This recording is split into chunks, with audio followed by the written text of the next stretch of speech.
BhagavatSanga program. As you all know, this is our Srimad Bhagavat program.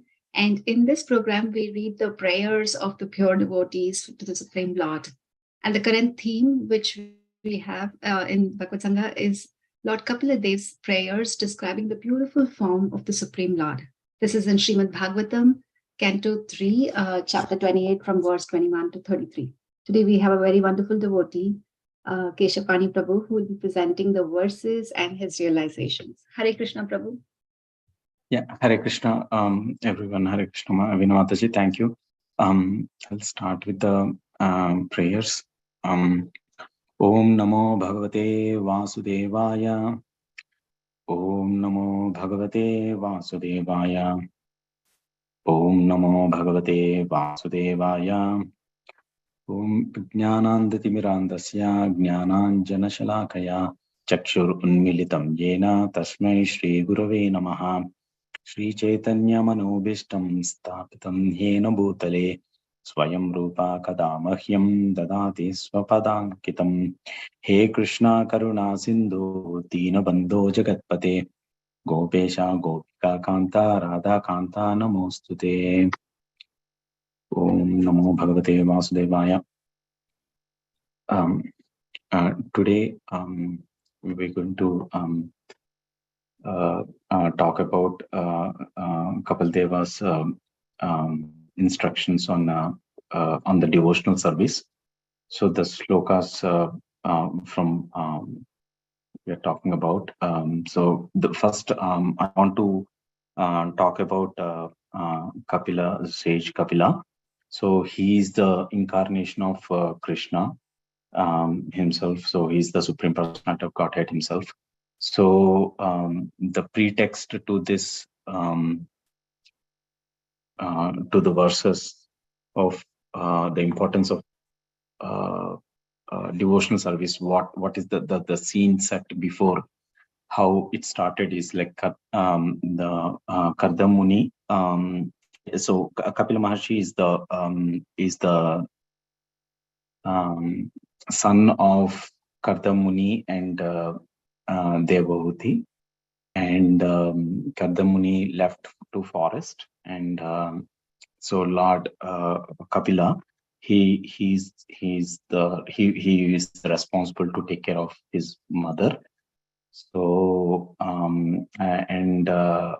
so Kapila Deva, he starts with a series of instructions to his mother, and he will explain how Krishna explained Bhagavad Gita to Arjuna.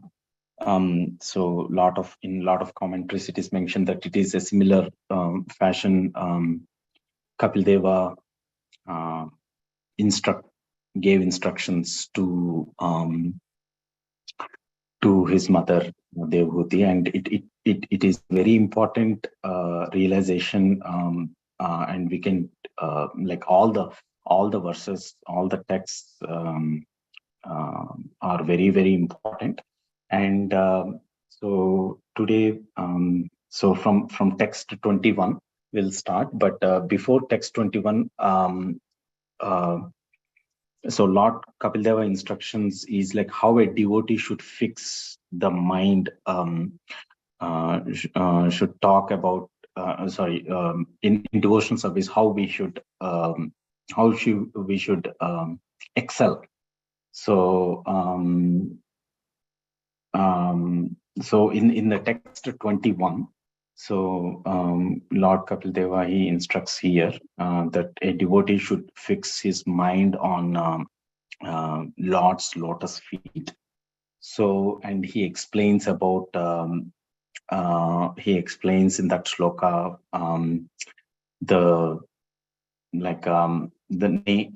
all the different symbols which is shown on the on lotus feet. So the important realization here is Bhagavat Charanar Vindam. So Sanchintayet is the word in one of the commentaries, Prabhupada focus on, which means that to meditate upon the Lord's lotus feet. So it's very, very important for a devotee, like during a sadhana stage, like meditate upon the on the Lord's lotus feet. And Prabhupada gave a lot of references here, and it's and it will remove the darkness actually. So a jiva which is in this material existence, we are all are in the darkness, and when a devotee meditate upon his mind on the lotus feet of the Lord, that will remove all the darkness. Actually, it removes the ignorance associated with it. So I want to take a reference here that for this shloka in ninth canto in Srimad Bhagavatam, Savai Manah Krishna Padaravindayor, in one of the shloka, it's in fourth chapter, Maharaj Ambaresha, he always engages his mind in meditating upon the lotus feet of Krishna. So and there is a series of explanation, and like how a devotee should fix their mind. Mind on the lotus feet of the Lord, and words about describing the glories of the Lord, and using his hands in cleaning, cleansing the Lord's temple, and ears in hearing the words of Krishna. So, and that's how a devotee's attitude should be. So, so that is the realization we can take from that shloka. And again, and also in one of the Bhagavatam shloka in the first canto also, Suta Maharshi, when in the 15th shloka, says that Sada we have to Sarvasya Sharanagati to the lotus feet of the Lord. So that's one of the realization. Moving on to the next shloka, we have again Kapil Maharshi explains about how the holy water Ganga flows from in next shloka, like it's been the source of the water that washed the Lord's lotus feet. So these are all and blessed the Lord Shiva, and so here also in this verse, so like how the meditation, like the devotee meditate upon the lotus feet of the Lord, can eradicate the sins accumulated by the jiva. So the jiva has been traveling for millions and millions of years, and how that all that accumulated sin in that shloka in text 22, that sin is compared, the accumulated sin is compared with that of a mountain, with a huge mountain, and how a Lord's feet act like a thunderbolt in shattering that sin, just by meditating upon the Lord's lotus feet. So that's a wonderful comparison, and so that's one of the important realization in that shloka. And again, so moving on to the next shloka, which is text 23. There here the devotee should fix the fix the mind and heart onto the on goddess of fortune Lakshmi, and because mother, like one of the Bhagwan's in energy, Lord, how a devotee should fix the mind.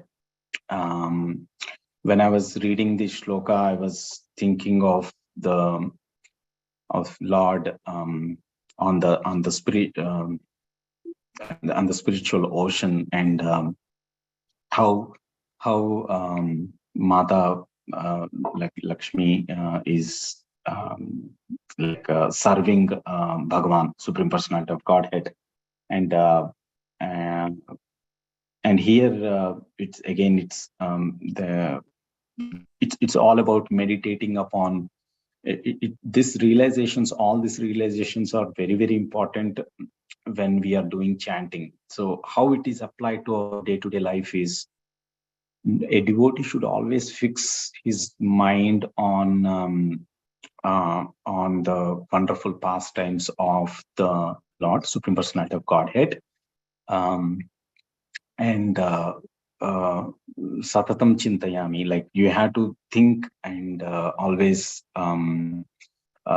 like wonderful activities. So from that shloka of text 23, there are wonderful words like always found massaging the legs of Bhagavan and very carefully serving him in every way. And again, this is one of the shlokas. And again,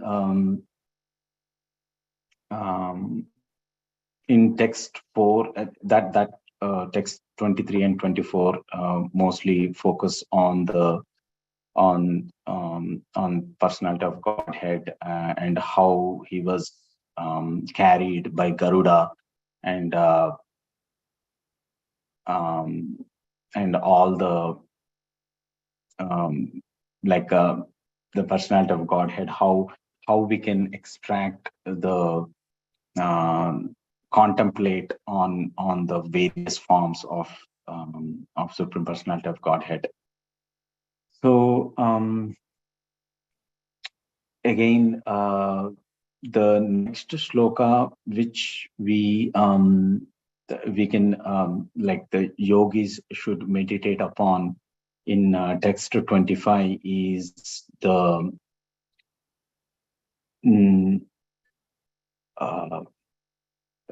text 25 describes about the Nabi and Nabi Hradam, the navel, like, and how the yogi should meditate upon on the navel, and Brahma came from the Krishna's like the Bhagavan, Supreme Personality of Godhead, navel, and sprang as the lotus stem. And so Prabhupada, he was in this shloka, Prabhupada describes that how Brahma is assigned as the engineer of all the planets, like he created all the planets, but the original creator is the Supreme Personality of Godhead, from whom from the navel it all came, all these planetary systems evolved.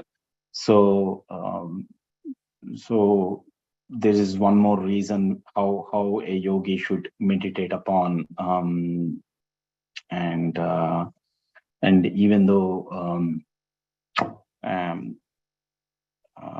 Bhagavan is like from the Supreme Personality of Godhead, Brahma evolved, and we should not think that how a father can give birth to a child, and it's like we should not think in the material in the material perception and the concept. We have to think that here in entire spiritually, and then also Prabhupada takes the reference of Brahma Samhita, how a Bhagwan's eyes can eat, ears can see, and all the wonderful comparisons from Brahma Samhita. Here, we are like this is again like this realizations. Moving on to the next shloka, which is text 26.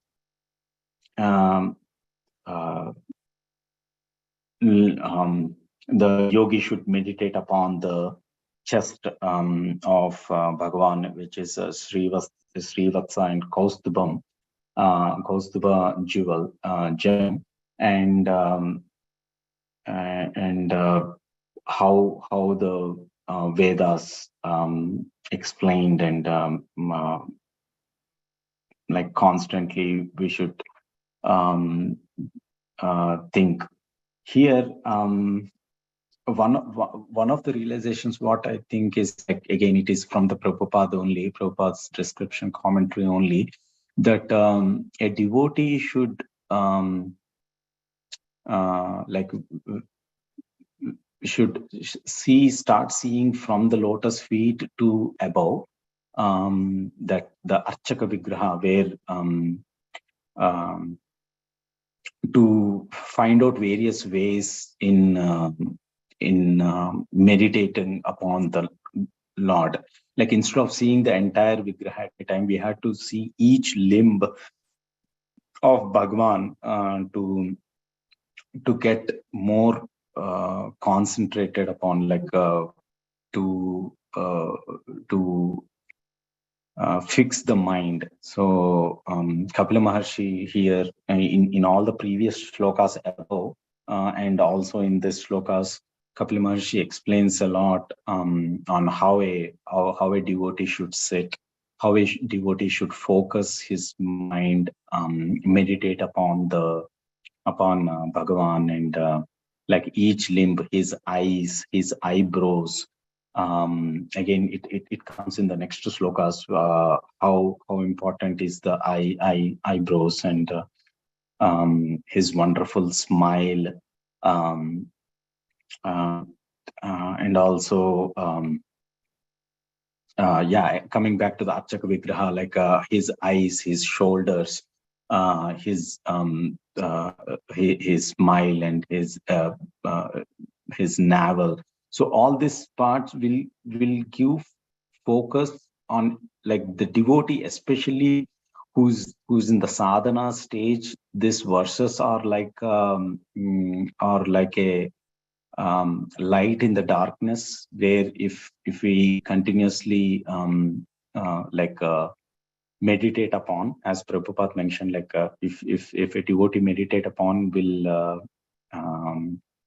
easily go to the higher level of in the devotional practice. That is one of the and again, this all comes from practice, and smaranam, and chintanam, and all the 9 process of devotional service. Again, in the next shlokas, the yogi should further meditate upon on the Lord's 4 arms, which are the sources of all the power of the demigods, and who can control the various functions of the material nature.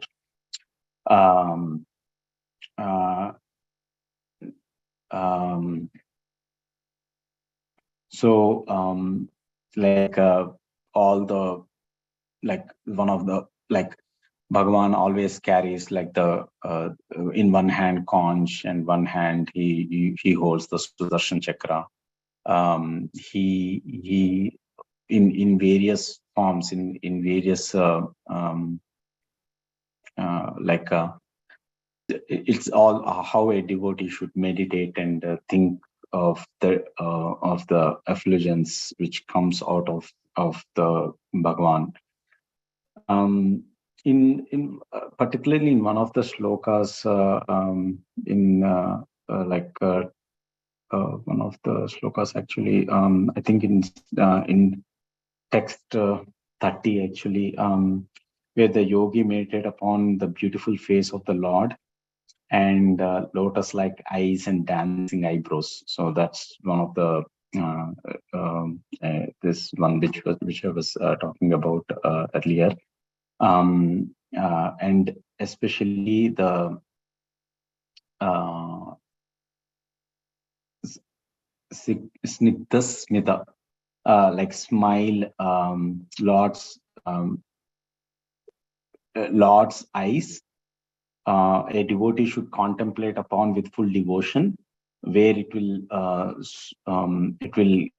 eradicate all the threefold agonies faced by the devotees, like the smile. I don't know whether I can take this example or not, but in when I went to India in one of the, like many years back, in South India, Vishnu Kanchi. There's a temple in Vishnu Kanchi called Varadaraja Swami Temple. In that, the deity itself is in the smiling posture, standing and smiling posture, and it's one of the beautiful smile I have ever seen in any of the temples. It's if devotees get a chance, I think. Like when I was reading this shloka about smile, and I immediately remembered this. So devotees, like whenever the devotees, like it's one of the important feature, like the smile that will take away all the stress immediately as soon as we see it's Swayam Bhagavan actually. So I think that's one of the realizations which we can carry forward, and it will be there in the minds always. Um, um, so also in again this shloka, like text number text 30, 31 and 32 and 33 mostly talks about the of Bhagavan, like eyes and like the glance of the eyes and the smile of the eyes, how it will that this take away all the misery in the material universe, and he's and especially the words which is words which used in the shlokas are very touching, like ati udaram, like udara swabhavam, and these words are really actually imprint on the minds, like during the like the like meditating upon, like the how to a devotee should meditate upon. The 33 shloka, where here also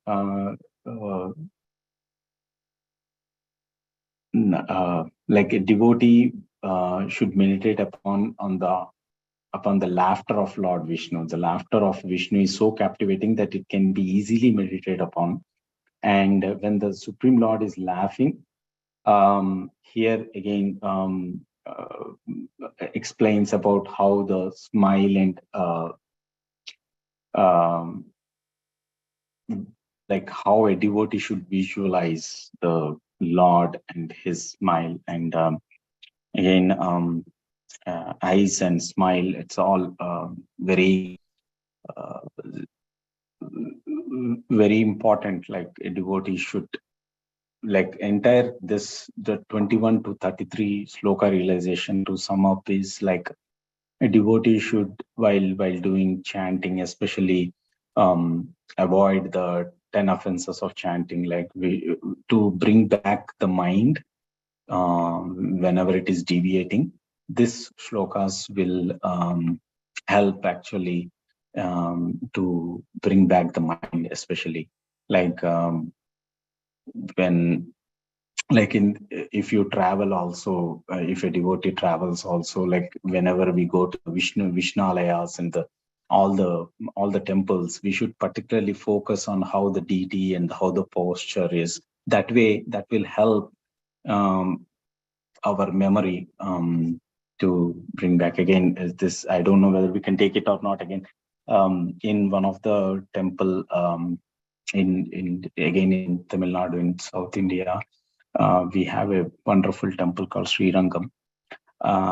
So especially as soon as we go into that main deity, the eyes of the temple, the eyes of Sri Ranganatha is so wonderful that we will forget everything. So these memories will help in meditating upon while in the sadhana stage, especially during chanting. And again, I'm repeating the same thing, but this is very important. Lotus feet, eyes, Bhagwan's eyes. So whenever we go to the temple, the smile, the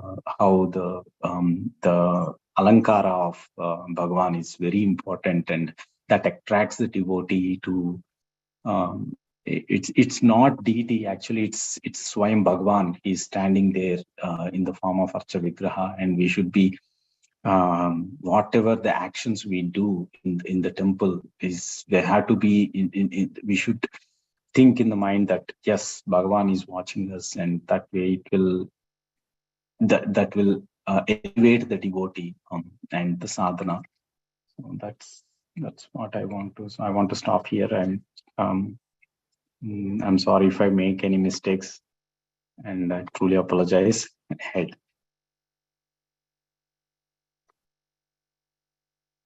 Hare Krishna, Prabhu.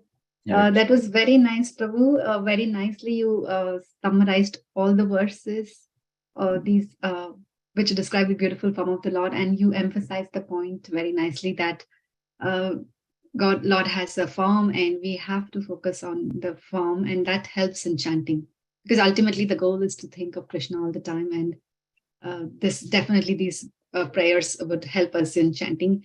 And nicely you shared the examples from your personal experience, and you had very good realizations. Thank you, Prabhu. That was very nice. And it's very important. These prayers take us from light to from darkness to light, especially now that we are in the sadhana stage. They too help. So with that, thank you, Prabhu. That was really wonderful. We really liked a lot. Thank you very much. Thank you, everyone. Thank you, Prabhu. Hare Krishna. Yeah. Thank you, devotees, for joining the BhagavatSanga program today. We will see you all next week. Hare Krishna.